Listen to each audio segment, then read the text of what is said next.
فاسألوا أهل الذكر إن كنتم لا تعلمون. Bismillah, alhamdulillah.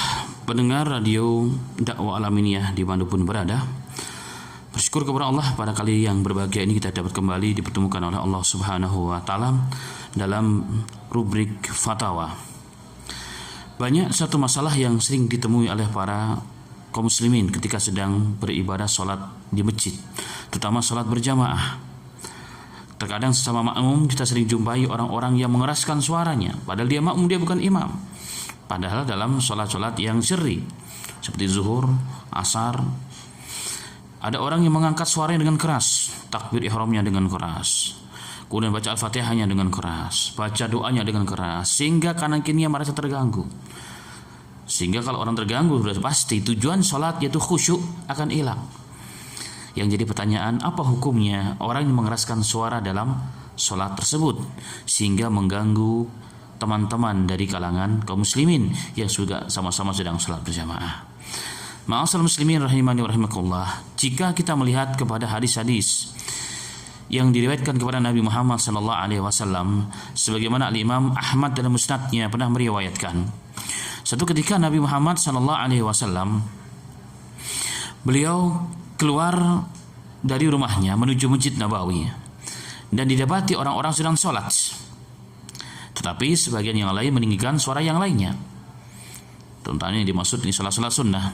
Ada sebagian dari para sahabat yang meninggikan suaranya sehingga terdengar dan bahkan mengganggu teman-teman kanan kirinya sedang sholat.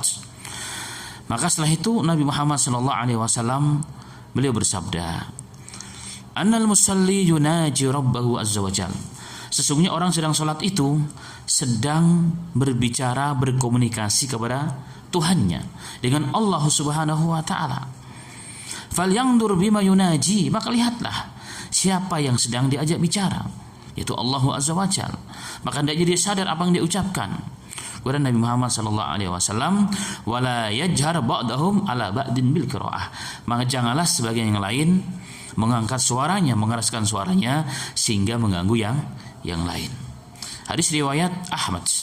Dalam riwayat yang lain, kejadian terjadi di bulan Ramadan ketika Nabi Muhammad SAW sedang beriktikaf, dan riwayat Abu Daud. Di zaman Nabi Muhammad SAW iktikaf itu masjidnya disekat-sekat dengan kain. Ketika Rasulullah sedang di dalam masjid sedang tawajuh kepada Rabbnya, maka beliau mendengar suara kaum muslimin yang begitu kencang ketika sedang membaca Al-Quran. Maka Rasulullah menyingkap tabirnya. Kemudian Nabi Muhammad SAW bersabda, Ala inna kullukum munajin rabbahu. Ketahuilah wahai manusia, sesungguhnya kalian ini sedang berkomunikasi, sedang berbincang-bincang dengan Rabb kalian Allah Subhanahu wa Ta'ala. Fala yu'dina ba'dahum ba'da. Maka janganlah gara-gara kalian beribadah sholat, baca Al-Quran untuk Allah, tetapi mengganggu orang lain. Wala yarfa' ba'dahum ala ba'din bil qira'ah. Maka janganlah kalian mengangkat suaranya dalam bacaan tersebut. Janganlah kalian mengangkat suara kalian dalam bacaan, bahkan di dalam sholat. Kenapa? Karena ini mengganggu orang lain. Maka perbuatan sebagian kaum muslimin hari ini yang kita lihat, yang terkadang juga membuat kita jadi tidak tawajuh, hilang konsentrasi dalam sholat, itu perbuatan yang tidak dibolehkan dalam agama, bahkan haram. Bukan ibadah, bukan pahala yang kita dapatkan, bahkan bisa jadi dosa. Kenapa? Orang akan terganggu, orang hilang konsentrasinya. Padahal tujuan sholat itu adalah berkomunikasi dengan Allah dengan penuh khusyuk dan khudu'. Maka dalam Islam, sesuatu yang dapat mengganggu kekhusyuan ini dijauhkan. Satu contoh, hadis Aisyah radhiyallahu anha, ketika Nabi Muhammad SAW sedang sholat di dalam rumahnya, tentunya sholat sunnah. Aisyah mempunyai sebuah kain yang digunakan sebagai penutup rumahnya, sebagai seter, sebagai hijab. Pada kain tersebut terdapat gambar-gambar. Maka setelah Nabi Muhammad SAW sholat, maka Rasulullah memerintahkan kepada sahabat, keluarkanlah kain ini wahai manusia, karena sesungguhnya kain ini di dalamnya terdapat gambar telah mengganggu aku dalam sholat, telah mengganggu aku dalam sholat. Bayangkan Nabi Muhammad SAW, seorang manusia yang paling bertakwa pun terasa terganggu hanya dengan melihat sesuatu yang ada di hadapannya. Gambar yang berwarna-warni itu mengganggu dalam sholat, apalagi suara orang lain.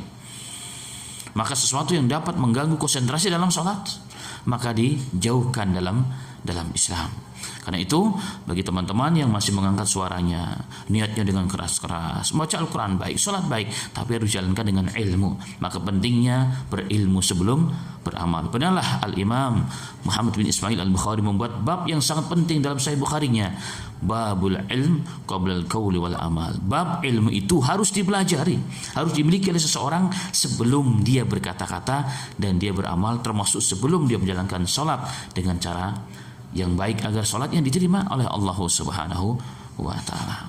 Demikian pendengar radio dakwah Alaminiah di mana pun berada, semoga bermanfaat. Wafaqana wa iyyakum walhamdulillahi rabbil alamin.